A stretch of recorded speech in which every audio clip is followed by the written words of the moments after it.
ठीक है, तो हमारा ओप्स कॉन्सेप्ट चल रहा है, उसके अंदर भी क्लास हो गया, क्लास के जो मेंबर्स ऑफ क्लास थे वो भी हो गए, ऑब्जेक्ट हो गया, कंस्ट्रक्टर हो गया, देन अभी बाकी है हमारा मेथड, है ना।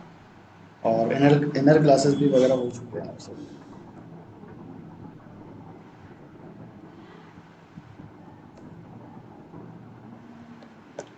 ठीक है, तो नेक्स्ट टॉपिक मेथड्स, है ना। जैसे क्लास के मेथड तो क्लास के मेंबर ही है ना। क्लास के मेंबर क्या कहते हैं, वेरिएबल थे, मेथड थे, कंस्ट्रक्टर, इनर क्लासेस, ये सारी चीज़ें हो गई है। अभी जो मेन टॉपिक बचता है मेथड, बहुत ज़्यादा इंपॉर्टेंट है। ऑटोमेशन बोलो या फिर जावा प्रोग्रामिंग बोलो, मेथड बहुत यूज़ होता है। ठीक है, बेसिकली मेथड का यूज़ इसलिए होता है कोड रीयूजेबिलिटी के लिए। मतलब मैंने एक बार कोड लिख लिया, उससे बार बार और कहीं भी यूज़ कर पाऊँ, उसे हम बोलते हैं कोड रीयूजेबिलिटी। ठीक है, अगर मैं बोलूँ वैल्यू रीयूजेबिलिटी, तो ये कहाँ होती है, हमने भी इससे पहले किया है, कोई भी वैल्यू को रीयूज़ करना। वेरिएबल, वेरिएबल में हम क्या करते हैं, एक बार वैल्यू स्टोर कर देते हैं, है ना, और उसे जितनी बार चाहो और जहाँ पे चाहो उसे कॉल कर सकते हो। यही होता है वेरिएबल के अंदर, है ना। तो ये बोल सकते हो इससे वैल्यू की रीयूजेबिलिटी। ठीक है, अगर मैं बोलता हूँ कोड की रीयूजेबिलिटी, कोड की रीयूजेबिलिटी मतलब ये पूरा का पूरा वेरिएबल की रीयूजेबिलिटी, या कोई एक फॉर लूप लगाया है उसकी रीयूजेबिलिटी, है ना। अभी तक हमने जो भी कोड पढ़ा है, ठीक है, कोड बनाया है, उसको मैं रीयूज़ करना चाहता हूँ। तो अभी तक जितना पढ़ा है उससे ये समझ में आता है रीयूज़ करना मतलब दोबारा से लिख लो, है ना। अगर मुझे यहाँ पे एसओपी करना है, ठीक है, एसओपी में मैंने यहाँ पे हेलो लिखा, ठीक है, तो मुझे अगर 10 बार हेलो लिखना है, तो एक तरीका ये है कि 10 बार उसे लिख दो, दूसरा तरीका है फॉर लूप के अंदर लिख दो, ऐसे कर सकते हो। ठीक है, बट मैं चाहता हूँ 10 एस में ये जो वैल्यू है वो चेंज हो जाए।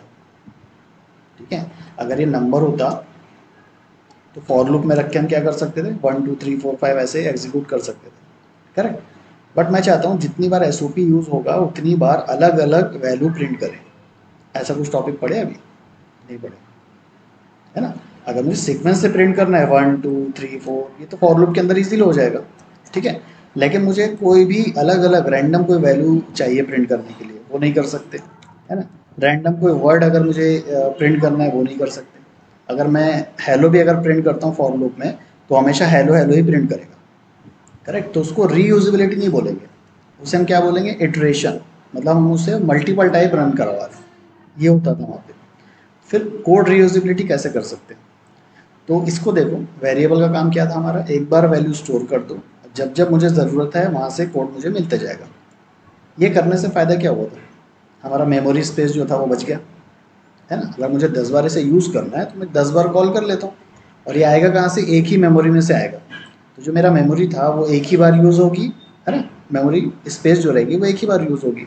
लेकिन ये जो वेरिएबल है या इसकी वैल्यू है, मैं जितनी बार चाहूँ उतनी बार यूज़ कर सकता हूँ, करेक्ट। तो ये तो था वैल्यू को रीयूज़ करना। तो ऐसे ही देखते हैं कोड रीयूजेबिलिटी, तो इसके लिए बनता है मेथड। तो मेथड बेसिकली क्या है, एक ब्लॉक ऑफ कोड है। ब्लॉक हमें पता है, जहाँ भी दिखेगा इसे हम क्या बोलते हैं, ब्लॉक। यहाँ पे अगर कुछ भी नहीं लिखा है मैंने ऊपर में, है ना, इसके ऊपर में यहाँ कुछ नहीं लिखा है, तो कौन सा ब्लॉक हो जाएगा, पता ना अभी, नॉन स्टैटिक ब्लॉक। अगर यहाँ कुछ नहीं लिखा है, अगर यहाँ पे लिखा है तो ये कौन सा ब्लॉक हो जाएगा, स्टैटिक ब्लॉक, करेक्ट।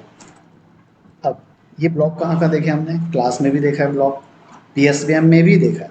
ठीक है, तो पब्लिक स्टैटिक वॉइड और मेन, यहाँ पे आता है स्ट्रिंग एबीसी। ठीक है, जो भी लिखना है वो ARGS लिखो, ABC लिखो, ठीक है, ABC लिख दे रहा हूँ। ठीक है, तो ये जो ब्लॉक बना है हम इसे कौन सा ब्लॉक बोलते थे, पीएसवीएम का ब्लॉक, करेक्ट। अब पीएसवीएम का नाम होता है, मैंने बताया था, इसे हम बोलते हैं मेन मेथड। ठीक है, ये जो नाम लिखा हुआ है ना, इसकी वजह से हम इसे बोलते हैं मेन मेथड। तो यहाँ पे हम समझेंगे अभी कि मेथड होते क्या है। मेथड बेसिकली क्या है, it is a block of code. और ब्लॉक ऑफ कोड कुछ भी हो सकता है, constructor it is also block of code, क्योंकि वहाँ पे क्या होता है, ब्लॉक होता है, और उस ब्लॉक के अंदर हम वहाँ पे कुछ स्टेटमेंट लिख सकते हैं। ठीक है, तो अगर मैं बोलता हूँ it is a block of code, मतलब यहाँ पे हम कोई कोड लिख सकते हैं, कोई स्टेटमेंट लिख सकते हैं, है ना। यहाँ पे हम सिंपली एक वेरिएबल भी बना सकते हैं, जो कि ऑलरेडी हम करते हुए हैं अभी तक, लोकल वेरिएबल। इसके अंदर मैं एक स्टेटमेंट लिख देता हूँ वैल्यू को प्रिंट करने के लिए, SOPA, है ना। तो जहाँ भी ब्लॉक ऑफ कोड दिखा, इसका मतलब क्या है, आप वहाँ पे वेरिएबल को डिक्लेयर और इनिशियलाइज कर सकते हो, वहाँ पे आप वैल्यू को यूज़ कर सकते हो, यहाँ पे इफ एल्स लगा सकते हो, है ना। को ब्लॉक ऑफ कोड का मतलब यही होता है, आप जो भी कोड यूज़ कर सकते हो सारा यहाँ पे कर सकते हो, है ना। फॉर लूप लगा सकते हो, इफ एल्स, स्विच, है ना, और टर्नरी ऑपरेटर, बाइनरी, जो भी है आप सारा इसके अंदर लिख सकते हो। तो मेथड की डेफिनेशन क्या होती है, it is a block of code which contains statements, है ना। क्या बोल सकते हो, it is a block of code which contain statements. ठीक है, ये जो हम यहाँ लिख रहे हैं इसे स्टेटमेंट ही बोलते हैं, करेक्ट। तो अभी तक पी एस पी एम बोलते आए थे, इसको क्या बोलोगे, मेन मेथड। ठीक है, तो अब से इसको पी एस पी एम नहीं बोलोगे, इसको बोलोगे मेन मेथड। तो 21 डेज हो गए, 20 डेज हो गए, आज हमें समझ में आ रहा है इसे क्या बोलते हैं, मेन मेथड, है ना। ये सीक्वेंस होती है समझने की, पहले चीज़ें छोटी छोटी समझो, बाद में बड़ी चीज़ें हम समझेंगे, क्लियर। तो इससे आज से बोलोगे main method, P S P M नहीं बोलना है इसको, ठीक है। अब इसे मेन क्यों बोला जाता है, अब ये यहाँ देखोगे इतनी बड़ी लाइन में बहुत कुछ है, पब्लिक लिखा हुआ है, स्टैटिक लिखा हुआ है, वॉइड एंड मेन। अभी तक हमने समझा है स्टैटिक क्या होता है, पब्लिक नहीं पता, वॉइड नहीं पता, तो जो चीज़ पता है मैं उसे सिर्फ हाईलाइट कर रहा हूँ, और जो चीज़ नहीं पता उसे अभी इग्नोर करेंगे, जैसे हमेशा हम स्टार्टिंग से इग्नोर करते हुए चीज़ों को अभी भी इग्नोर ही करेंगे, ठीक है। पब्लिक नहीं पता, इग्नोर, वॉइड नहीं पता, इग्नोर, ठीक है। स्टैटिक पता है, स्टैटिक अगर कीवर्ड कहीं लगाते हो तो वो किससे बिलोंग करेगा, क्लास से, करेक्ट। नेक्स्ट, यहाँ पे लिखा हुआ मेन, ये जो मेन लिखा हुआ है इसे हम बोलते हैं मेथड का नेम, ठीक है। यहाँ पे कमेंट ऐड कर देता हूँ, मेन जो लिखा हुआ है इसे हम बोलेंगे मेथड का नेम, करेक्ट। मेथड का नेम जो होता है उसके बाद में लगा होता है पैरेंथेसिस, ठीक है, हमेशा लगे रहेगा पैरेंथेसिस। तो इससे समझ में आया, और ये जो नेम है ये कोई भी यूज़र डिफाइन हो सकता है, ये तो जावा का बना हुआ है लेकिन ये कुछ भी हो सकता है, user define and pre define, ठीक है। तो प्री डिफाइन इसलिए क्योंकि जावा के पास खुद के मेथड बने हुए, जो कि ये उनमें से एक है मेन मेथड। इसी तरह अपना खुद का मेथड बना सकते हो, इसे हम बोलेंगे यूज़र डिफाइन, ठीक है। तो जो मेन लिखा हुआ है उसे बोलते हैं मेथड का नेम, है ना। और मेथड का नेम जो है वो यूज़र डिफाइन भी हो सकता है और प्री डिफाइन भी हो सकता है। नेक्स्ट, उसके बाजू में लगा होता है पैरेंथेसिस। पैरेंथेसिस एम्प्टी भी हो सकता है या उसके अंदर वैल्यू हो सकती है, कंस्ट्रक्टर में बताया था कल, क्या बोलते हैं उसे, आर्ग्यूमेंट, करेक्ट। ठीक है, जो पैरेंथेसिस है वो एम्प्टी भी हो सकती है, जिसे हम बोलते हैं नो आर्ग्यूमेंट, है ना। अगर कुछ नहीं है तो उसे बोलोगे नो आर्ग्यूमेंट, या फिर, ठीक है, पैरेंथेसिस कोई वैल्यू है उसे हम क्या बोलोगे फिर, आर्ग्यूमेंट, ठीक। तो यहाँ पे ये चीज़ समझते हैं, सबसे पहले ये जो नाम है ये यूज़र डिफाइन भी होता है, प्री डिफाइन भी होता है, और इसे हम बोलते हैं मेथड का नेम। मेथड के नेम के बाद यहाँ पे लगा रहेगा एक पैरेंथेसिस, वो पैरेंथेसिस जो रहेगी उस वो एम्प्टी भी हो सकती है या उसमें कुछ वैल्यू हो सकती है। अगर एम्प्टी है तो उसे बोलोगे नो आर्गुमेंट वाला मेथड, और पैरेंथेसिस में कोई वैल्यू है तो उसे बोलोगे आर्गुमेंट वाला मेथड, ठीक है, इतना क्लियर। तो मेथड अगर बनाना है तो क्या करो, सबसे पहले इतनी चीज़ याद रखो, मेथड का नेम होना चाहिए, पैरेंथेसिस होना चाहिए, उसमें अगर कोई वैल्यू देना है नहीं देना है वो बात की बात है, ठीक है। अगर मैं ऐसे करता हूँ अभी तो एक सिंपल मेरा मेन मेथड बन गया नो आर्गुमेंट वाला, ठीक है, ये याद रखना। अगर मेन मेथड यहाँ पे लिखा हुआ है तो ये उसको बोलोगे मेन मेथड, बट इसमें आर्गुमेंट नहीं है तो ये कौन सा हो गया, नो आर्गुमेंट, करेक्ट। इतना क्लियर है अभी, मेथड नेम जिसे बोलोगे आर्गुमेंट या फिर नो आर्गुमेंट, ठीक है। सिमिलरली अगर मैं कोई और मेथड बना देता हूँ, ये तो मेन मेथड की एग्जांपल थी, अगर मुझे खुद अपना एक मेथड बनाना है तो उसके लिए मैं क्या कर सकता हूँ, मान लो ABC नाम का मेथड बनाना है, ठीक है। ऐसे नाम लिख दिया मैंने, यूज़र डिफाइन, फिर लगाता हूँ मैं पैरेंथेसिस, उसे अभी एम्प्टी रखता हूँ और यहाँ आ जाएगा ब्लॉक, करेक्ट। ये बन गया मेरा ब्लॉक। यहाँ पे मैं एक स्टेटमेंट बनाता हूँ, int equal to 100, int equal to 200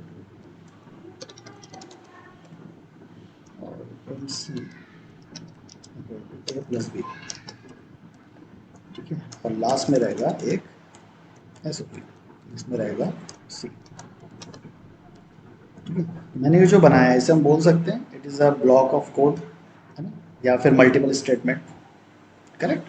तो यहाँ पे मैंने क्या किया है, उसे क्या बोल सकते हो, कलेक्शन ऑफ स्टेटमेंट बोल सकते हो बेसिकली। हमने यहाँ पे मल्टीपल स्टेटमेंट लिखा है और स्टेटमेंट के साथ साथ यहाँ पे क्या हो रहा है, कैलकुलेशन हो रहा है।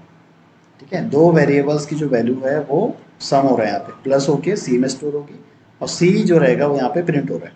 करेक्ट। तो ये अच्छा खासा एक कोड बना हुआ है जो कि कैलकुलेशन का काम कर रहा है। ठीक है, ये अभी इतना कोड यहाँ पे रखते हैं।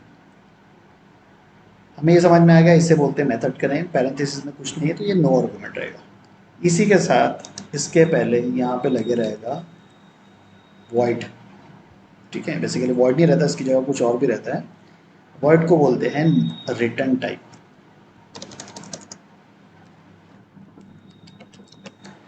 ठीक है, रिटर्न टाइप। सिर्फ वॉइड को नहीं बोलते हैं, यहाँ पे जो लिखा हुआ है उसको बोल रहा हूँ मैं। यहाँ पे वॉइड है, वॉइड की जगह कुछ और भी रहेगा, ये अभी बाद में बताऊंगा क्या होता है। अभी के लिए फिलहाल इतना समझो, जो वॉइड लिखा हुआ है, वॉइड का मतलब होता है नथिंग। ठीक है, वॉइड का मतलब होता है नथिंग। और ये बेसिकली है क्या, it is a return type. ठीक है, ये चीज़ याद रखना। तो कोई भी मेथड बनाना है तो उसके लिए अपने को ये लगेगा रिटर्न टाइप, इसकी जगह लगेगा नाम, और इसके पहले स्टैटिक लगाना है नहीं लगाना है ये अपने ऊपर है। सबको पता है स्टैटिक लगाने से क्या होता है, नहीं लगाने से क्या होता है। अगर स्टैटिक लगाए हो तो ये इसे डायरेक्टली कॉल कर सकते हैं, नहीं लगाए हो तो ऑब्जेक्ट बनाना पड़ेगा। ठीक है, इतनी चीज़ें हमें पता है अभी। ठीक है, इसके पहले लगा हुआ है यहाँ पे फिर पब्लिक, ये अभी ऑप्शनल है। ठीक है, ये अभी ऑप्शनल है क्योंकि पब्लिक हमने पढ़ा नहीं है। ठीक, बट अभी प्रैक्टिस के लिए पब्लिक लिखते जाओ। ठीक है, पब्लिक लिखते जाओ, कोई प्रॉब्लम नहीं है। अभी बाद में समझ में आएगा पब्लिक क्यों लगा रहे हैं। अब पब्लिक नहीं लगाएंगे तब क्या होगा। ठीक है, तो ऐसे भी लिख सकते हो। तीन चीज़ तो अभी मैंडेटरी है। करेक्ट, स्टैटिक, वॉइड और यहाँ पे नाम। स्टैटिक नहीं भी लगाओ तब भी ये चल जाएगा, कोई प्रॉब्लम नहीं है। लेकिन हमें पता है ये क्या बन गया अभी, नॉन स्टैटिक। और नॉन स्टैटिक चीज़ें कब आएगी, जब ऑब्जेक्ट बनता है। तो ऑब्जेक्ट वाली अभी जो भी कॉम्प्लेक्सिटी है उसको हटाते, सिंपल यहाँ पे लिख देते हैं स्टैटिक, है ना। ये तीन चीज़ें लेके चलो, पब्लिक अभी मत लगाओ, तो कन्फ्यूज़ होगा क्यों लगा रहे हैं। स्टैटिक समझ गया, वॉइड के बारे में बताता हूँ अभी। ये नाम हो गया और ये नो आर्गुमेंट। ठीक है, ये जो मेथड मैंने बनाया है, ये मेथड कहाँ बना होगा अपने प्रोग्राम में, कहाँ पे बनेगा।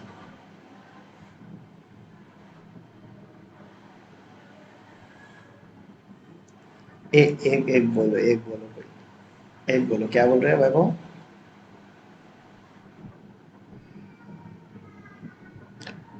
पीएसवीएम तो खुद एक मेथड है, जिससे हम मेन मेथड बोल रहे हैं, उसे उसके अंदर कैसे बनाओगे।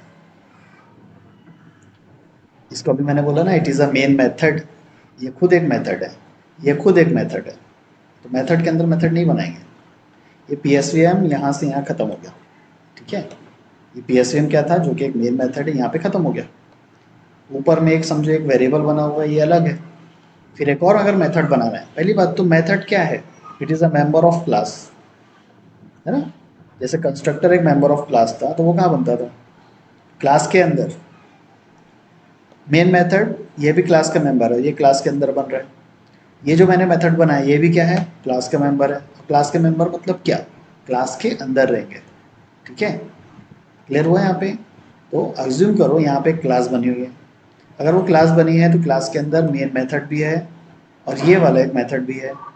ठीक है, अब ये मेथड को अगर एग्जीक्यूट करना है तो ऑटोमेटिकली एग्जीक्यूट नहीं होगा, जैसे ब्लॉक में होता था। ब्लॉक क्या है, उसमें कुछ भी नाम नहीं लिखा होता है यहाँ पे ऐसे, है ना।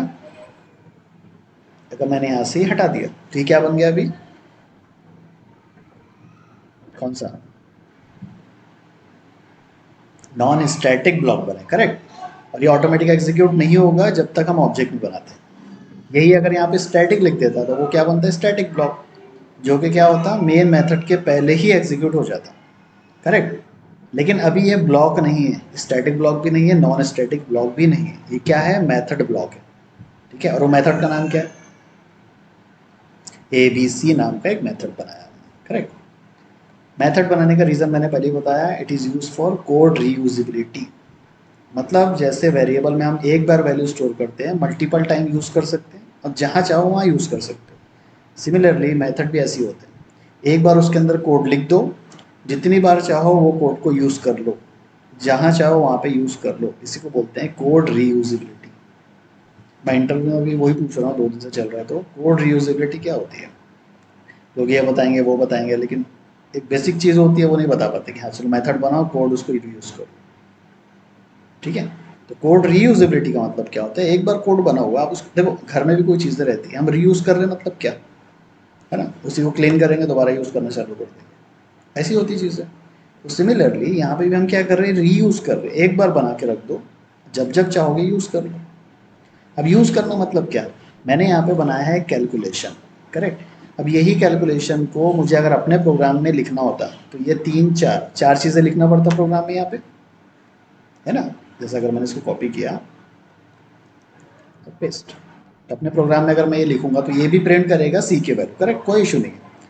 यही चीज़ मुझे तीन अलग अलग जगह पे करना है, मतलब मेन मेथड के अंदर ही तीन अलग अलग प्लेसेस पे मुझे ये कैलकुलेशन करना है, तो मुझे अगेन ये पूरा लिखना पड़ेगा या नहीं, है ना। मान लो मुझे वैल्यू अलग अलग रखना है, ठीक है, सेम वैल्यू है तो सिर्फ सी को प्रिंट कर दो तो हो जाएगा, बट मैं चाहता हूँ ये कैलकुलेशन तीन अलग अलग जगह परफॉर्म हो, उसके लिए मुझे ये पूरा लाइन फिर से लिखना पड़ेगा। तो क्या हो रहा है, मेरा हर बार 4 लाइन वेस्ट हो रही, ठीक है। ये ना करते हुए हम क्या करते हैं ना, कोड को रीयूज़ करते हैं।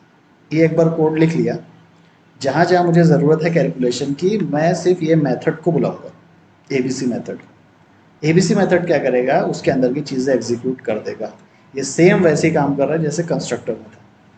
हम कंस्ट्रक्टर कॉल करते हैं, कंस्ट्रक्टर क्या करता है, पहले उसके अंदर जो चीज़ें हैं उसे एग्जीक्यूट करेगा, फिर क्या करेगा, ऑब्जेक्ट बनाएगा, और ऑब्जेक्ट बनाने के बाद उसके अंदर जो नॉन स्टैटिक है उससे कॉल करेगा। ऐसे ही करता था। सिमिलरली मेथड भी ऐसे ही काम करते हैं, जब मेथड को यहाँ बुलाओगे मेन मेथड के अंदर, तब ये उसके अंदर की चीज़ें एग्जीक्यूट कर देगा, फिर वहाँ से बाहर निकल के आगे की चीज़ें एग्जीक्यूट करेगा। ठीक है, अभी मेथड बन गया, ऐसे हमको यहाँ पे बुलाना है, ये स्टैटिक है, ठीक है, स्टैटिक चीज़ें डायरेक्ट आ जाती है, तो इसे कॉल कैसे करोगे, सिंपल, यहाँ पे मेथड का नाम लिखो, नाम लिखने के साथ पैरेंथेसिस लगा दो, सेमीकोलन लगा दो, हो गया, बस इतना ही काम। मैंने क्या किया, मेथड का नेम और पैरेंथेसिस डायरेक्ट लगा दिया और वो यहाँ पे आ गया। ठीक है, अब यही चीज़ कंपेयर करो और उससे static and non static block से, वहाँ पे कुछ नाम था क्या उसका, नाम था ही नहीं, सिर्फ उसके पास क्या था, स्टैटिक लगा हुआ था। तो अगर उसका नाम ही नहीं है वहाँ पे तो हम उसे कॉल नहीं कर सकते थे, बट यहाँ पे इसका नाम है ABC। तो किसी भी मेथड को बुलाना है तो उसका नाम और उसकी पैरेंथेसिस वो यहाँ पे लिख दो एज इट इज़, वो कॉल हो जाएगी। ठीक है, क्या करना है, मेथड का नेम और उसकी पैरेंथेसिस यहाँ पे लिख दो, वो एज इट इज़ यहाँ पे कॉल हो जाएगी।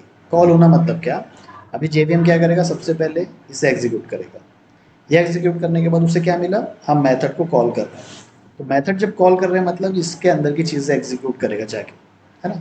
यहाँ पे ABC लिखा हुआ है, वो पहले जंप करेगा यहाँ पे, ABC के अंदर जाएगा और ABC के अंदर जो भी कैलकुलेशन हो रहा है वो परफॉर्म करेगा, वहाँ से बाहर हो जाएगा। ठीक है, अज्यूम करो मैं यहाँ पे एक स्टेटमेंट और लिख देता हूँ। ठीक है, यहाँ लिख दिया हमने बाय, तो एग्जीक्यूशन कैसे होगा, पहले SOP A प्रिंट किया, ABC कॉल हुआ तो ABC के अंदर की चीज़ें एग्जीक्यूट हुई, वहाँ से बाहर आने के बाद अब वो बाय को प्रिंट किया। क्लियर है सबका यहाँ पे क्या हो रहा है।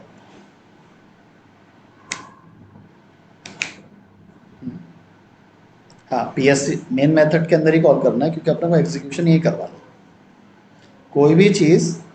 हाँ बोलो। कहीं भी लो ना, ऊपर लो या नीचे लो, जैसे ब्लॉक था अपना, कंस्ट्रक्टर था, देखो मेन मेथड के बाहर आप कहीं भी लिखो कोई प्रॉब्लम नहीं है, एग्जीक्यूशन मैटर करता है मेन मेथड के अंदर, आप कैसे कॉल कर रहे हो कैसे लिख रहे हो उस पर मैटर करता है। ठीक है, ये कहीं भी लिखो कोई फर्क नहीं पड़ता।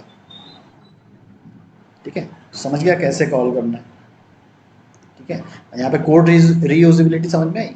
ये चीज़ यहाँ पे एक बार लिखी हुई है 4 लाइन का कोड, और यहाँ पे मैं क्या कर रहा हूँ, सिर्फ एक ही बार लिख रहा हूँ, सिर्फ एक ही बार कॉल कर रहा हूँ और सिर्फ एक वर्ड में कॉल कर रहा हूँ, सिर्फ मेथड का नेम। हाँ, अगर मैंने एबीसी फिर से लिख लिया, फिर क्या होगा, ये अगेन एबीसी में जाएगा, उसके अंदर की चीज़ें एग्जीक्यूट करेगा। अब जितनी बार एबीसी लिखोगे उतनी बार आएगा। अब मैं ये चीज़ इसलिए बोल रहा था, 3 मल्टीपल जगह इसलिए बोल रहा था, दिखा देता हूँ उसको।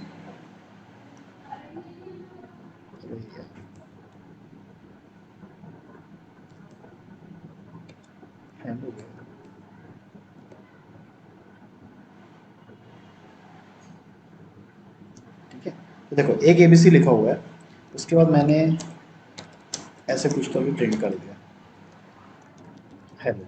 ठीक है, उसके बाद फिर से एबीसी बुला रहा हूँ, फिर से मैं यहाँ पे प्रिंट करता हूँ कुछ और वैल्यू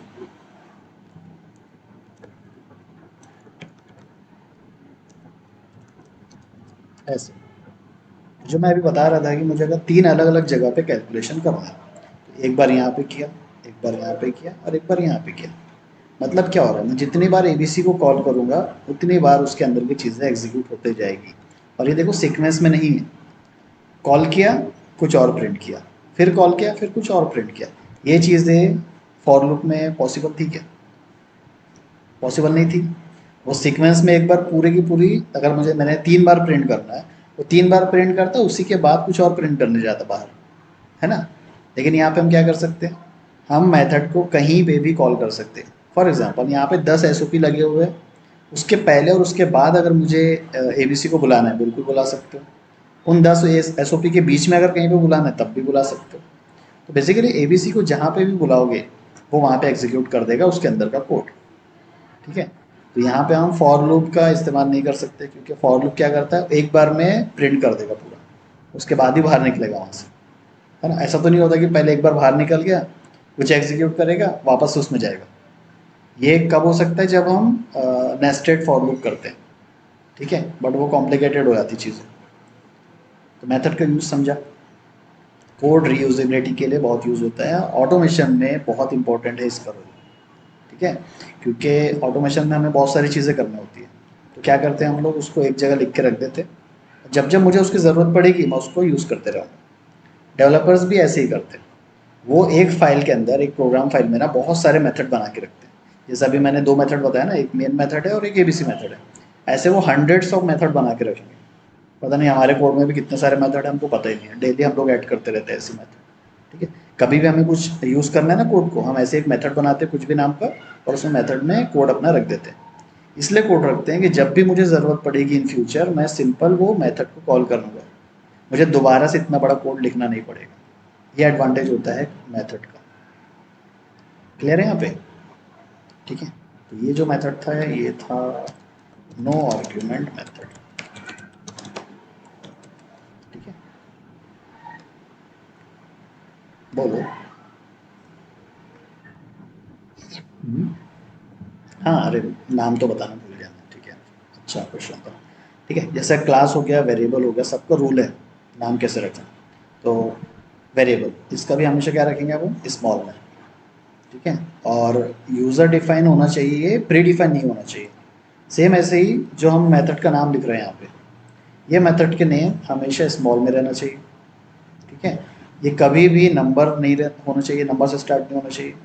और ये कभी भी सिस्टम डिफाइन या प्री डिफाइन नहीं होना चाहिए।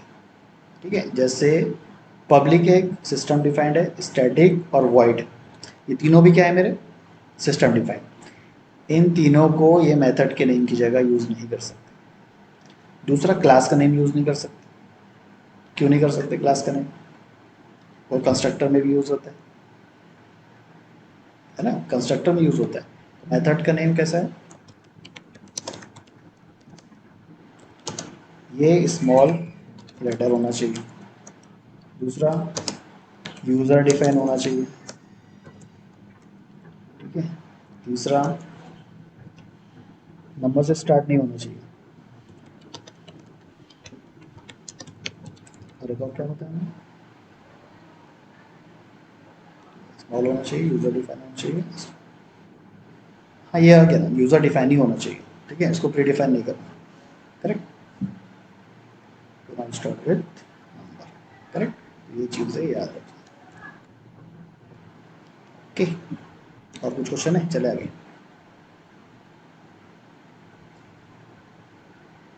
हाँ बिल्कुल कर सकते हो, अंडरस्कोर ये भी कर सकते हो। देखो चलो वो बता ही देते हैं, इधर में एक एग्जांपल। अगर मुझे एक ऑटोमेशन में हम कैसे मेथड बनाते हैं, क्लिक, अप्लाई, लिंक। कोई एक लिंक है जिसका टेक्स्ट है अप्लाई, मुझे उसको क्लिक करना है, तो क्लिक करने का एक मेथड मैं ऐसे बना दिया। इसका नाम देखो ऐसे दे सकते हो, इससे हम कैमल केस बोलते हैं, ठीक है, स्मॉल कैपिटल, मतलब जो अलग अलग वर्ड होते हैं उनके पहले कैरेक्टर कैपिटल कर दो, इसे कैमल केस बोलते हैं। इस तरीके से कर सकते हो, या फिर उसमें अंडरस्कोर लगा सकते हो इसे, ठीक है, हाइफन नहीं लगाना, अंडरस्कोर। तो ऐसे भी नाम दे सकते हैं। हाँ वो रीडेबल हो जाता है, ठीक है। अगर सारे ही स्मॉल में रख देते तो पढ़ना होता क्या, नहीं होता, ठीक है। तो इसलिए कैमल केस रखो या फिर अंडरस्कोर रखो, ये बेस्ट है वैसे तरीका, ठीक है, ऐसे कर सकते हैं। तो ये था नो आर्गुमेंट। अब एक बता देता हूँ आर्गुमेंट वाले कैसे आएगा, इससे भी बताता हूँ। सबसे पहले लगा दो स्टैटिक, फिर लगा दो वाइड एक्स वाई जेड, ठीक है, कुछ भी नाम दे दो।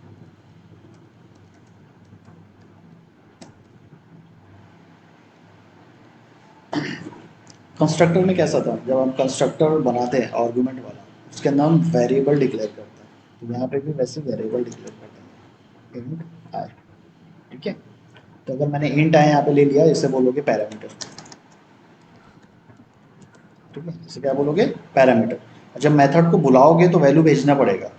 कंस्ट्रक्टर में भी सेम ऐसी था, जब कंस्ट्रक्टर कॉल होता है और मुझे आर्गुमेंट वाला चाहिए तो हाँ आर्गुमेंट भेजते हैं, ठीक है।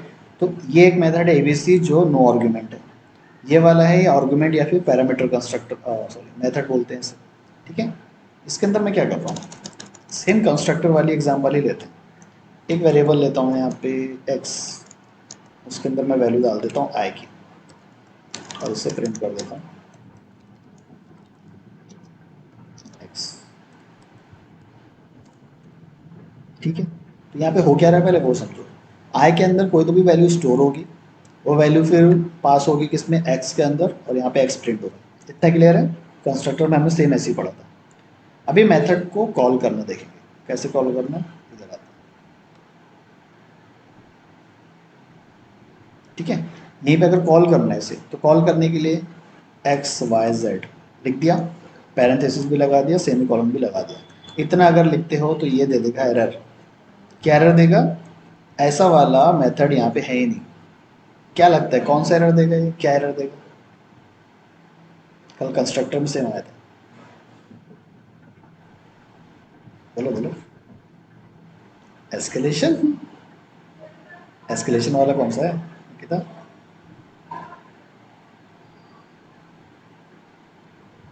डिफाइन नहीं है, डिफाइन नहीं है, करेक्ट। मतलब डिफाइन नहीं है मतलब उसे नहीं मिलेगा। वेरिएबल, वेरिएबल में भी ऐसी होता है, अगर वेरिएबल नहीं बनाओगे और डायरेक्ट यूज़ कर लोगे तो एरर देगा। कंस्ट्रक्टर में भी ऐसी था, अगर नहीं बनाओगे तो एरर दे देगा। सेम मेथड में भी वही है, अगर वहाँ नहीं बना है तो एरर दे देगा। तो एक्स वाई जेड का मेथड है, लेकिन उसके पैरेंथेसिस में वैल्यू है, करेक्ट, तब वो देगा। अभी यहाँ पे वैल्यू मैंने दिया क्या, कुछ नहीं दिया, तो ये दे देगा मुझे एरर, करेक्ट। इसको सही करने के लिए क्या कर सकते हैं, एस ओ पी, मतलब ये एक्स वाई जेड है, ये एक्स वाई जेड है, इसके यहाँ पे पैरामीटर क्या है, इंट वेरिएबल, तो यहाँ पे वैल्यू क्या भेजेंगे हम, इंट वैल्यू। कंस्ट्रक्टर में भी यही था, अगर कंस्ट्रक्टर में यहाँ से कोई वैल्यू भेज रहे हो तो कंस्ट्रक्टर भी वही टाइप का होना चाहिए। यहाँ अगर मैंने इंट आई लिया है तो यहाँ इंट वैल्यू ही भेजूंगा, इसको मैं कैरेक्टर वैल्यू नहीं भेज सकता। अभी भी ये क्या देगा, एरर, क्योंकि ये कैरेक्टर जो हम भेज रहे हैं एक्स वाई जेड के अंदर, यहाँ पे कैच करने के लिए कैरेक्टर नहीं है, यहाँ पे क्या है, वो इंट, ठीक है। तो इसको कर दो इंट, करेक्ट। अब ये 100 क्या करेगा, 100 जाएगा आई के अंदर सबसे पहले, ये आई की वैल्यू स्टोर करेगा एक्स के अंदर, और एसओपी में है एक्स, मतलब ये क्या प्रिंट करेगा फिर 100। ठीक है, समझ गया। कंस्ट्रक्टर में भी सेम ऐसी था, मेथड में भी सेम वही है, हर जगह वही रूल चल रहा है। अगर आर्गुमेंट वाला कंस्ट्रक्टर बुला रहे हो तो यहाँ से वैल्यू पास करना पड़ेगा। ठीक है, वो जैसा है वैसे ही पास करना पड़ेगा। एक और बना देता हूँ, स्टैटिक वॉइड आर्गुमेंट मेथड, मैंने ऐसे नाम लिख देते इसका, आर्गुमेंट मेथड।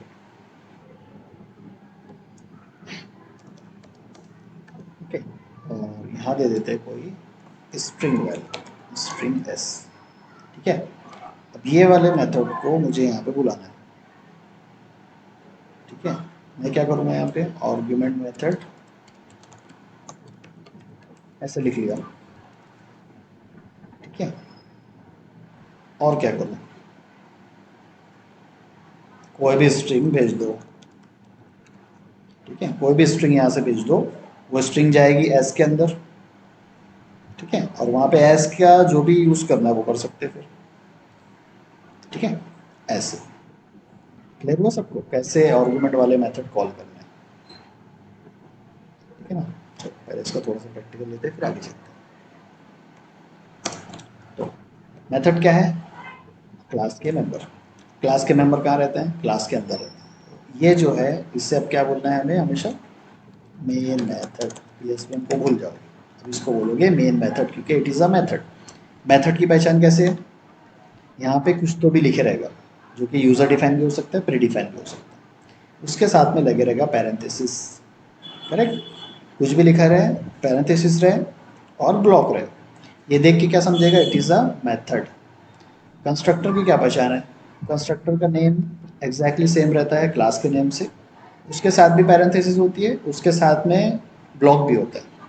तो दोनों मेन क्या नाम है, मेथड और कंस्ट्रक्टर दिखते सेम है, लेकिन डिफ्रेंशिएट अगर करना है तो ये क्या है, ये हमेशा स्मॉल से रहेगा, और ये जो रहेगा ये क्लास के नेम से रहेगा। ठीक है, ये क्वेश्चन आता है difference between method and a constructor, देख के समझ जाओगे क्या है। ठीक है, चलो एक मेथड बनाते हैं। अच्छा, स्टैटिक वॉइड एबीसी। ठीक है, वॉइड एक्स वाई जेड,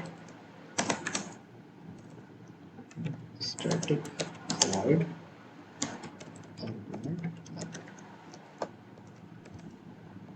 ठीक है, ओके, चलो इसके अंदर अब नो आर्गुमेंट है ना। ठीक है,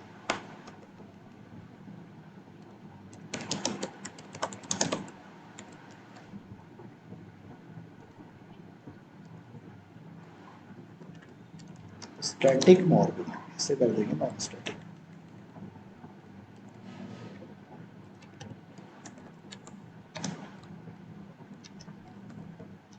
और ये रहेगा आर्गुमेंट।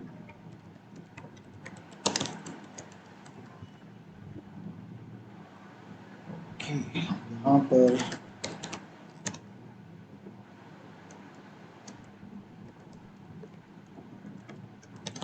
Static method. ठीक है, इसे यहाँ पर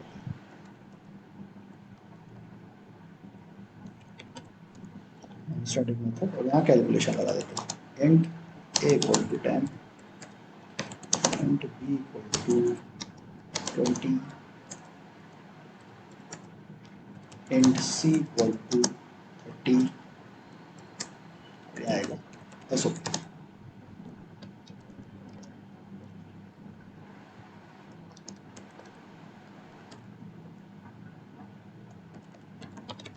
स्टैटिक मेथड। ठीक है, स्टेटमेंट ये कुछ रॉन्ग है बता देना।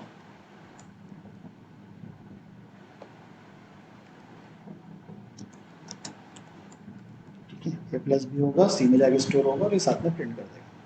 ये नॉन स्टैटिक प्रिंट करेगा, और इससे हम बनाते हैं आर्गुमेंट। और आर्गुमेंट के लिए इसे दे देते हैं स्ट्रिंग देते हैं। ठीक है, हाँ दूसरी चीज़, आर्गुमेंट कंस्ट्रक्टर जो था वो कैसा था, सिंगल भी रहता है आर्गुमेंट, मल्टीपल भी रहते हैं। एनी कॉम्बिनेशन रहते हैं, ठीक है, और एनी सीक्वेंस रहता है। तो अगर मैंने यहाँ पे स्ट्रिंग एस लिया, इंट आई भी ले सकते हो, करेक्ट, कैरेक्टर सी भी ले सकते हो, ठीक है। तो एनी नंबर ऑफ आर्गुमेंट ले सकते हो, एक जैसे भी हो सकते हो। जैसे अगर मैंने इंट जे ले लिया, यहाँ पे दो इंट है, एक स्ट्रिंग और एक कैरेक्टर, ठीक है। कोई भी सीक्वेंस लगा सकते हो, कोई भी कॉम्बिनेशन लगा सकते हो, ठीक है, कितने भी कर सकते हो, कोई प्रॉब्लम नहीं है, करेक्ट। तो अब एक लिए सिर्फ दो ही लेते हैं, ठीक। और यहाँ पे प्रिंट कर देंगे एस प्लस आई, करेक्ट। अभी तीन बन गए, अभी तीनों को यहाँ पे कॉल करना है। कैसे कैसे कॉल करें बताओ। ए बी सी है सबसे पहले, उसे कैसे कॉल करना है, सिर्फ A B C, correct. A B C करोगे तब भी आएगा, क्लास के नेम से करोगे तब भी आएगा, क्योंकि वो स्टैटिक है। Dot A B C, okay, तो ए बी सी का काम खत्म। अब अब मुझे बुलाना है ये भाई को एक्स और जेड, इसको कैसे बुलाया, देखो अच्छे से देखो। नॉन स्टैटिक है, नॉन स्टैटिक, तो नॉन स्टैटिक डायरेक्ट नहीं आता, उसका ऑब्जेक्ट बनाना पड़ेगा, ठीक है। तो ऑब्जेक्ट बनाना पड़ेगा, अब ये ऑब्जेक्ट, अब ऑब्जेक्ट जैसे ही बने एम डी डॉट क्या है उसका एक्स वाई जेड आ गया।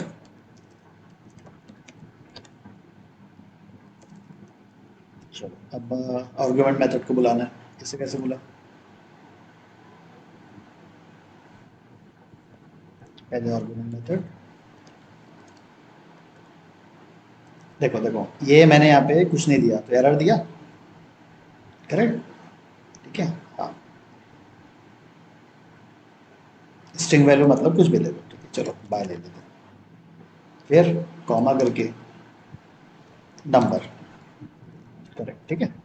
तो अब ये जो भी वैल्यू रहेगी ये आएगी पहले एस के अंदर, और एंड की वैल्यू आएगी आई में, और वो दोनों वैल्यू यहाँ पे यूज़ हो रही है, करेक्ट, ये चीज़। तो अभी हमने क्या किया, सबको एक एक बार ही यूज़ किया, लेकिन एबीसी को दो बार यूज़ किया, तो कोड रीयूजेबिलिटी हो रही है यहाँ पे। मैंने एक ही बार बनाया और उसको दो बार यूज़ करो, सेम चीज़ यहीं से उठा के मैं एक बार और लास्ट में कर देता हूँ। अगेन मैंने उसको कॉल कर लिया, तो इस मेथड को आप जितनी बार चाहो उतनी बार कॉल कर सकते हो, और ये जहाँ पे भी लगाओगे उतनी बार वो कॉल हो जाएगा, और उसके अंदर की जो चीज़ें हैं उतनी बार एग्जीक्यूट हो जाएगी। क्लियर हो यहाँ से, ऐसे हम मेथड को एग्जीक्यूट कर सकते हैं। चलो रन करते हैं अभी,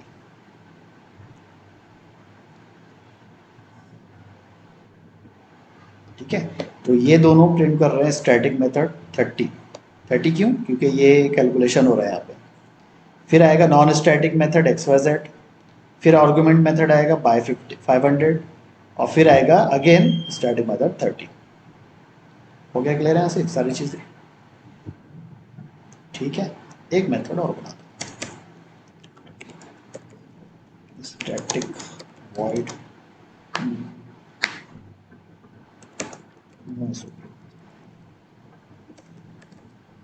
ठीक है। एक मेथड बनाया है, इसके अंदर मैं लिखता हूँ नो एस ओ पी, और यहाँ पे मैं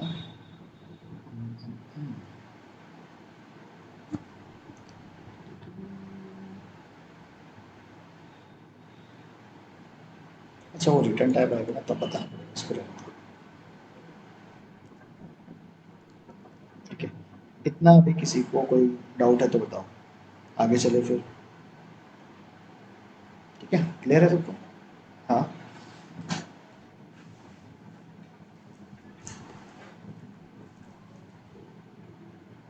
मेथड के अंदर मेथड कोई बुला सकते हो, जैसे यहाँ पे इसके अंदर ही लेते, ठीक है, ये वाला आर्गुमेंट मेथड है, आर्गुमेंट मेथड के अंदर ही इसमें बाद में एबीसी, एबीसी को बुलाता है। तो मेथड के अंदर भी मेथड बुला सकते हो, देखो ये यहीं से समझ में आ रहा है। मेन मेथड एक खुद मेथड है, इस मेथड के अंदर मल्टीपल मेथड बुला रहे, यहीं पे समझोगे, ठीक है। ये अलग से बताने की जरूरत ही नहीं है, हम ऑलरेडी उसको कर चुके हैं। मेथड के अंदर मेथड कॉल हो रहा है। ये तीन हमारे जो मेथड बने हुए हैं, ऐसे ही ये चौथा मेथड भी है, कुछ अलग नहीं है समझो। कुछ क्वेश्चन किसी का? तले कुछ बोल रहा है?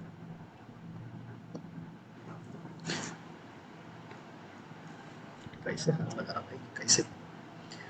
ठीक है, तो मेन मेथड ये खुद एक मेथड है, इसके अंदर हम दूसरे मेथड बुला रहे हैं, तो यहीं पे अपना सॉल्व हो गया क्वेश्चन। तो ठीक है वैभव, ओके। इसी तरह इन मेथड के अंदर भी बुला सकते हो। अगर यहाँ पे मैं मेथड बुलाता हूँ एबीसी, तो क्या होगा, कैसे एग्जीक्यूशन होगा?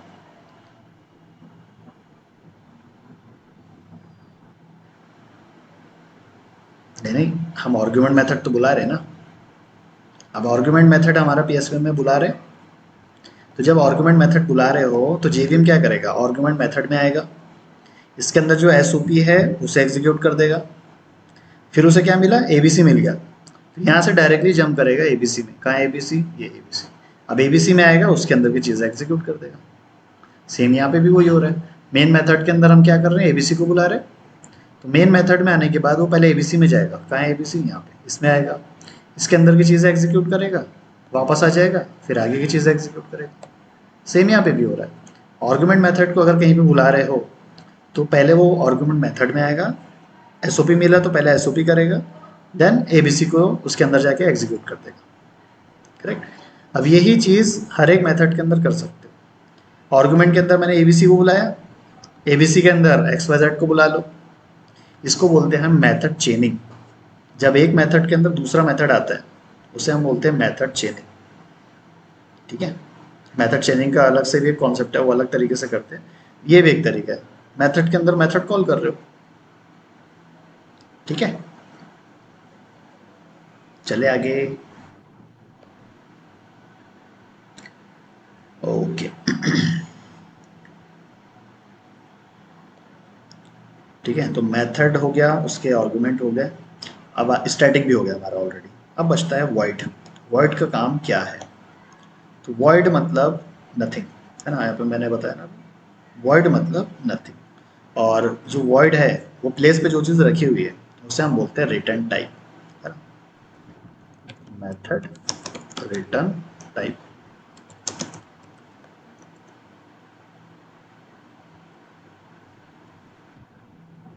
ठीक है, अब इसका यूज़ क्या है? अगर मैंने कोई मेथड बनाया है स्टैटिक, अगेन वही नाम ले लेता हूँ, स्टैटिक एबीसी।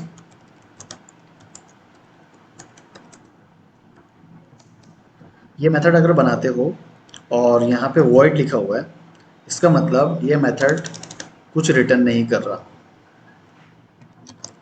ठीक है, ये मेथड कुछ रिटर्न नहीं कर रहा। रिटर्न करना मतलब, अब जैसे हम नॉर्मल लैंग्वेज में बोलते हैं ना, रिटर्न गिफ्ट। ठीक है, आपने किसी को इनवाइट किया, उसने गिफ्ट नहीं लाया, तो मतलब उसने नो रिटर्न। ठीक है, अगर किसी ने गिफ्ट ला के दिया तो उसको क्या बोल सकते हो, रिटर्न गिफ्ट। वही एग्जाम्पल यहाँ से रखो, जब हम एबीसी को कहीं पे बुलाएंगे, अब मेथड बनाए हो तो कहीं तो बुलाना पड़ेगा एग्जीक्यूट करने। ये मेथड को जब हम कहीं बुलाएंगे तो ये रिटर्न में कुछ नहीं देगा हमें। ठीक है, इसको बोलते हैं नो रिटर्न। रिटर्न में कुछ नहीं देना मतलब, इसके अंदर अगर मैंने कुछ एसओपी लिखा है, ठीक है, तो एबीसी जब मैं कॉल करता हूँ तो एबीसी के अंदर की चीज़ें एग्जीक्यूट हो जाती है, लेकिन वो रिटर्न में कुछ नहीं देता मुझे। मतलब रिटर्न में कुछ नहीं देता मतलब कुछ स्टोर करने के लिए नहीं दे रहा। करेक्ट। जेवीएम आएगा इसके अंदर, इसके अंदर जो चीज़ें हैं उसे वहीं की वहीं एग्जीक्यूट करके ख़त्म कर देगा। वो कुछ लेके आएगा कि जेवीएम अपने पास नहीं आएगा, वो बस वहाँ जाएगा मेथड के अंदर, एग्जीक्यूट करेगा और वहीं से वापस आ जाएगा, बट वो लेके कुछ नहीं आता। जब वो लेके कुछ नहीं आ रहा है उसको बोलते हैं हम नो रिटर्न टाइप। इसके लिए लिखते हैं वॉइड। वॉइड जब भी दिखा मतलब वो मेथड कुछ रिटर्न नहीं करता। इतना के लिए। इसी तरह अभी मैं दूसरा मेथड बनाता हूँ, static void X Y Z.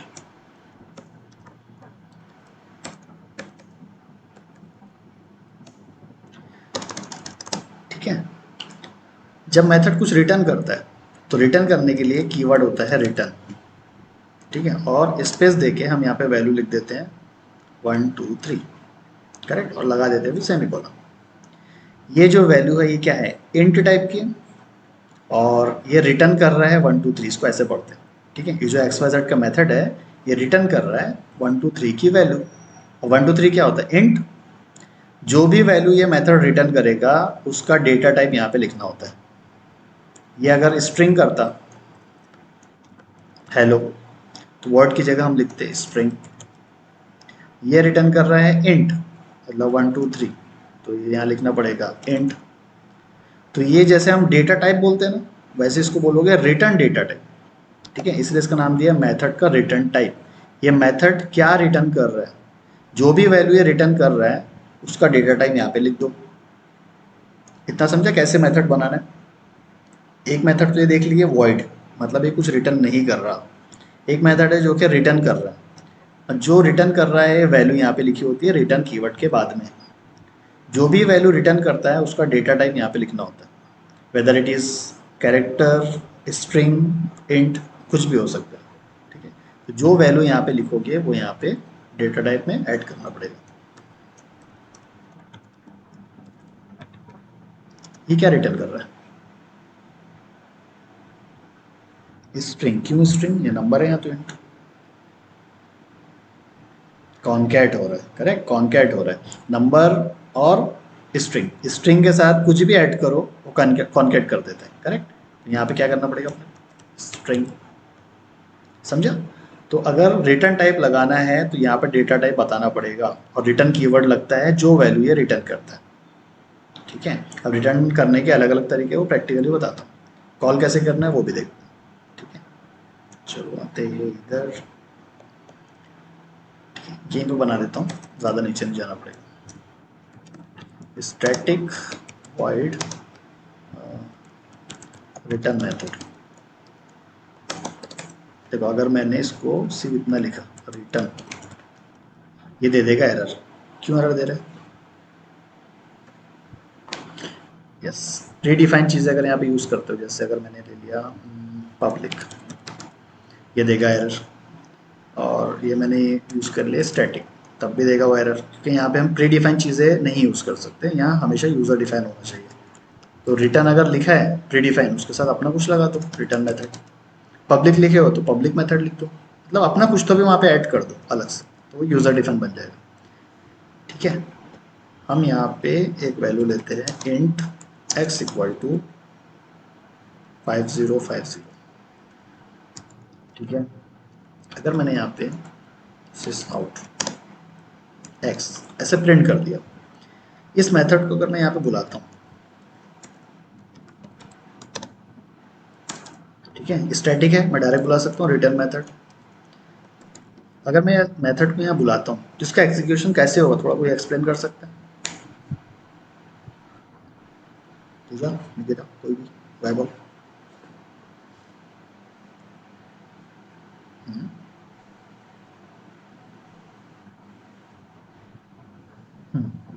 Value assign हो रही है, फिर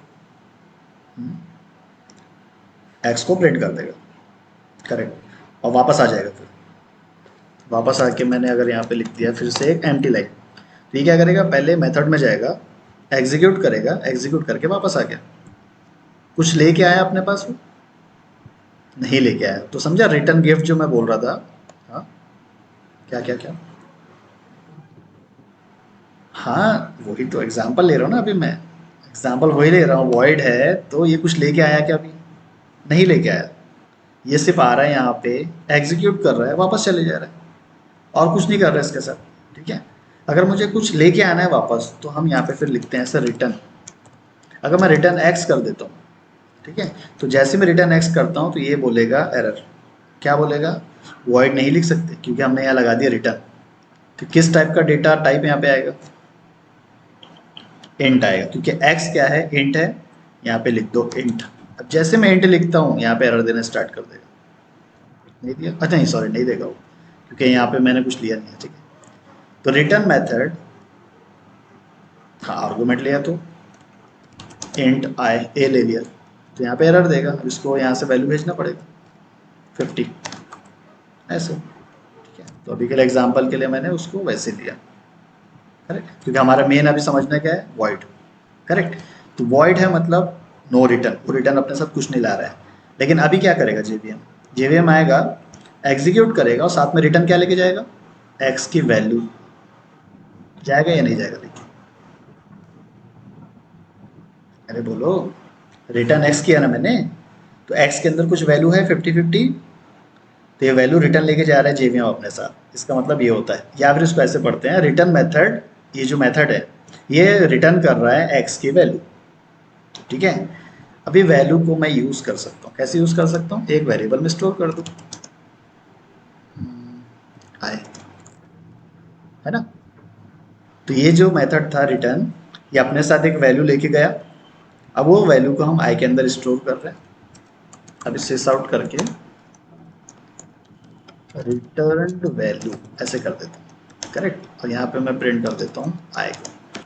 ठीक है, तो जेवीएम ने सबसे पहले क्या किया, इस मेथड के अंदर गया, मेथड के अंदर की चीज़ें एग्जीक्यूट किया और साथ में एक वैल्यू लेके आया, वो वैल्यू लेके आया साथ में अपने पास ये, अब वो वैल्यू को स्टोर कर दो आई के अंदर, आई को यहाँ पे प्रिंट कर दिया। ठीक है, तो देखते हैं कैसा आएगा आउटपुट। आया रिटर्न वैल्यू में 50-50। ठीक है, तो मेथड रिटर्न भी करते हैं वैल्यू, और ये बहुत इंपॉर्टेंट चीज़ है ये सब। जब ये ऑटोमेशन करोगे ना तब समझ में आएगा कैसे यूज़ करते हैं इसको। अभी फिलहाल इतना समझो, एक मेथड जो है वो वॉइड भी रहता है, रिटर्न टाइप भी रहता है, मतलब नो रिटर्न या फिर रिटर्न। नहीं रिटर्न, वॉइड है मतलब वो रिटर्न कुछ लेके नहीं आएगा। अगर रिटर्न कुछ कर रहा है तो उसका डेटा टाइप यहाँ पे होना चाहिए वॉइड की जगह। और जब ये वैल्यू तुम लेके आए हो रिटर्न में, तो उसको यूज़ तो करोगे ना, या वैसे ही रहने दोगे। अगर नहीं यूज़ करोगे तो कोई प्रॉब्लम है क्या, अगर मैंने यहाँ से इसको यूज़ नहीं किया तो कोई इशू आएगा क्या एग्जीक्यूट करने के बाद। रिटर्न मेथड अपने साथ एक वैल्यू लेके आया, रिटर्न लेके आया। ठीक है, रिटर्न लेके जेवीएम बोलते हैं लेके आया, और रिटर्न मेथड ने रिटर्न किया है, उसने रिटर्न गिफ्ट दिया है। ठीक है, तो वैल्यू उसने लेके आया है, जिसको अगर मैं यूज़ नहीं कर रहा हूँ किसी चीज़ में तो कुछ इशू आएगा क्या, नहीं आएगा। यूज़ करो मत करो ये ऑप्शनल चीज़ है, वो अपने साथ बस लेके आया ना, कुछ फ़र्क नहीं पड़ता, कुछ फ़र्क नहीं पड़ता। बस रिटर्न मेथड में जाके उसने एग्जीक्यूट किया, रिटर्न अपने साथ लेके आया है, लेकिन यूज़ नहीं कर रहा। अब यूज़ करे ना करे वो उसके ऊपर है। ठीक है, बेसिकली जब रिटर्न हम लगाते हैं ना, इसका मतलब ये होता है कि हम उसे यूज़ करें। ठीक है, हम उसे यूज़ करने के लिए ही मंगाते हैं उसको, नहीं तो फिर रीज़न ही क्या था रिटर्न करने का। हम्म,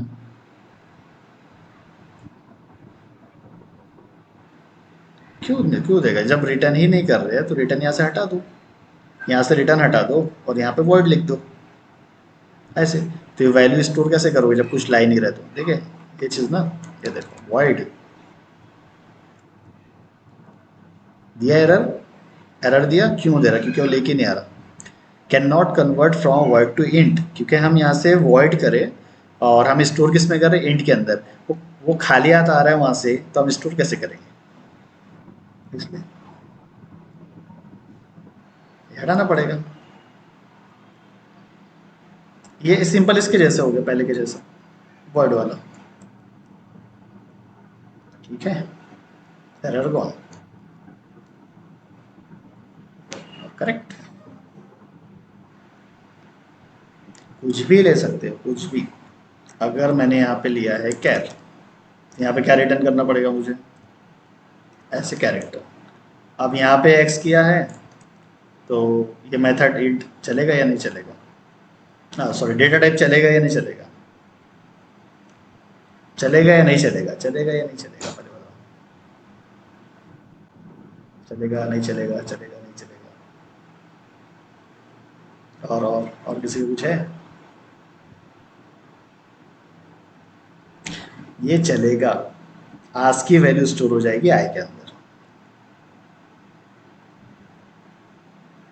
120। ठीक है, जो एक्स का वो था रिटर्न, सॉरी आज की वैल्यू वो होती है 120, वो स्टोर कर दिया उसमें। ठीक है, चलेगा, बिल्कुल चलेगा। आज की वैल्यू पढ़े ना अपन, आज की वैल्यू,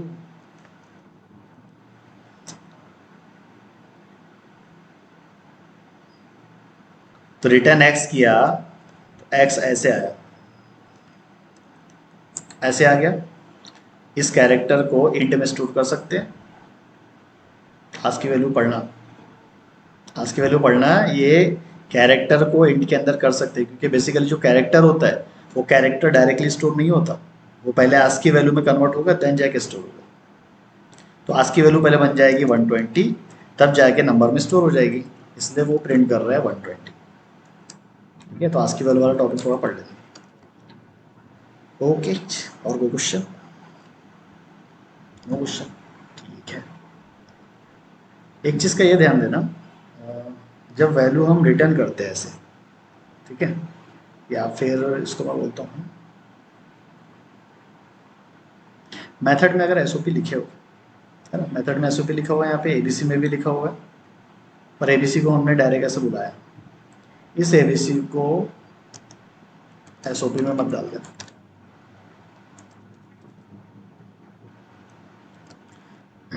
ठीक है, एबीसी को एसओपी में मत डालना, वो एरर देगा। रीज़न बताता हूँ, देखो ये एरर क्या दे रहा है पहले वो बोल, बूलियन, ठीक है, वो कुछ और ही दे रहा है, वो समझ में नहीं आता कुछ।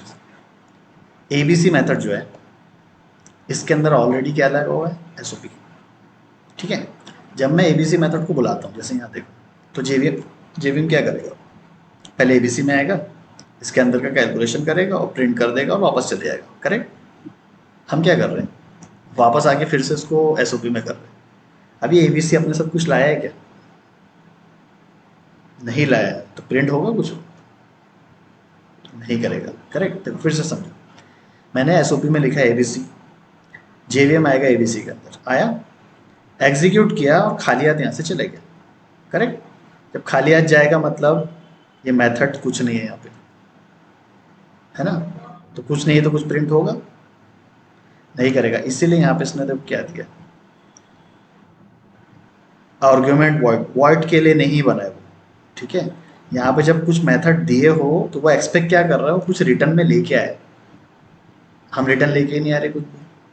करेक्ट, तो यही चीज़ को ऐसा नहीं करना। ठीक है, एसओपी, जब मेथड के अंदर एसओपी लगा हुआ है तो उसको एसओपी में मत करना, सिंपल, और कुछ नहीं। ठीक है, यहाँ पे डायरेक्टली ऐसा कर दो। करेक्ट, और ठीक है, अगर एसओपी नहीं होता, फॉर एग्जांपल ऐसे, इसको रिटर्न टाइप में बताना पड़ेगा यहाँ पे, इसको मैं अभी कमेंट कर देता हूँ, इस मेथड में मेरा एसओपी नहीं है।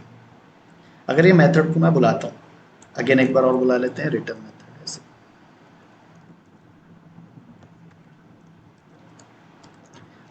ये कुछ प्रिंट करेगा अभी या नहीं करेगा,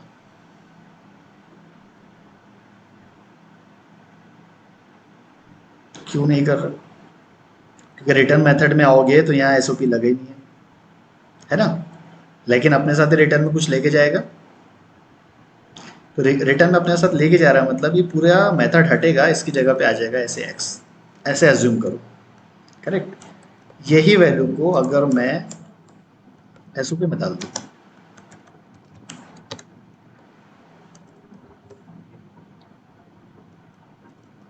तो ये काम करेगा, एरर नहीं देगा, लेकिन ये वाला एरर दे रहा था। रीज़न क्या है, जिस मेथड को बुला रहे हो उस मेथड में अगर एसओपी है तो उस मेथड को बुलाने के बाद एसओपी में मत डालो।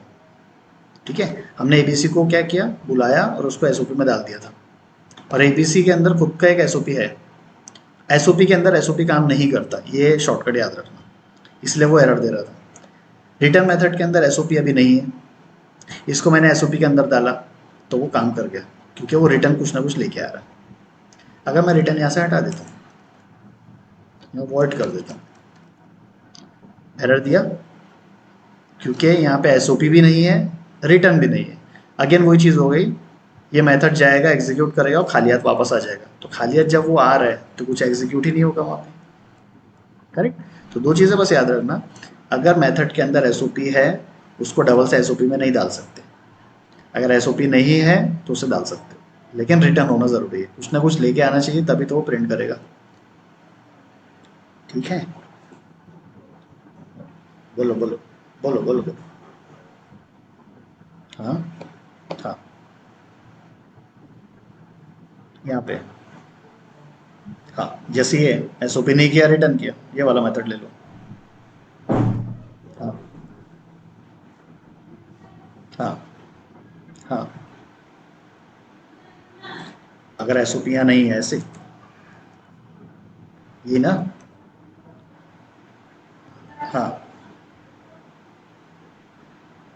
ठीक है चलो, यहाँ मैंने रिटर्न कर दिया, रिटर्न सी कर लेते ना, सी कर लेते रिटर्न, चलो। और यहाँ पे दे देता हूँ मैं 8, ऐसे बोल रहे हो?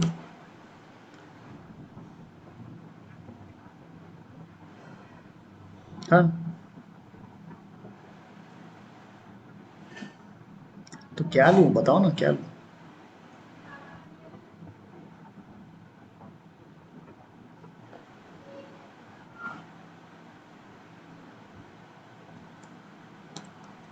ये ले लिया, ये ले लिया, ठीक है।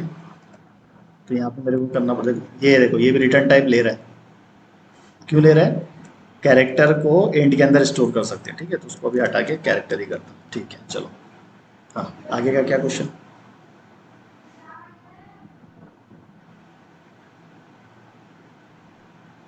हम्म। हम्म। कॉल करेंगे तो ये एच लेके जाएगा ना रिटर्न अपने साथ। हेलो, ये सिर्फ एग्जीक्यूट हो जाएगा, लेकिन उसको हमने प्रिंट किया क्या? नहीं प्रिंट किया। रिटर्न किया क्या? नहीं करा, तो एग्जीक्यूशन यहीं पे रुक जाएगा, वो प्रिंट भी नहीं होगा। प्रिंट करने के लिए एसओपी चाहिए, प्रिंट करने के लिए एसओपी चाहिए, और वैल्यू लेके आने के लिए रिटर्न चाहिए। दोनों में भी हमने सी को यूज़ नहीं किया, तो सी का कुछ काम ही नहीं है, इसीलिए देखो वार्निंग दे रहा है, नॉट यूज्ड। आपने उसको बना के रखा है लेकिन यूज़ नहीं कर रहे, समझा? तो जो चीज़ रिटर्न करोगे वो रिटर्न जाएगी, जो चीज़ प्रिंट करोगे वो प्रिंट होगी, सिंपल। ठीक है।